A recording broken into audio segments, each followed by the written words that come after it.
Taiwanese fishing vessels themselves and the fishing companies are reluctant to allow observers on their vessels. So there's very low observer coverage. There is probably organized crime involvement. There's a lot of bad stuff under the surface in the fishing industry in Taiwan, and we think that the Taiwanese government is pretty much turning a blind eye.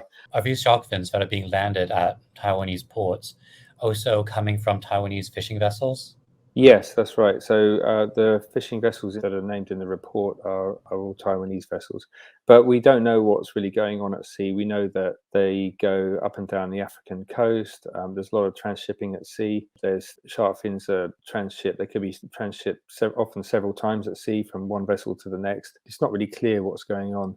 There's not a lot of transparency or traceability in the industries. But what we do know, Taiwan is it's certainly in the top 5 frozen shark importing countries in the world. They're sorted in the port there into different piles by brokers who then sell them to wholesalers. Some of those will end up in the domestic trade, but a lot of it will then be sent off to other hubs. So a lot of the trade actually does flow through Taiwan to Hong Kong and ultimately to markets in mainland China.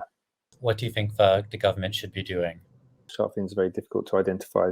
Whether the species from an illegal species or a legal one, it's all mixed up and it's quite unclear. So the easiest thing for the Taiwanese government to do is to impose a blanket ban across the whole lot.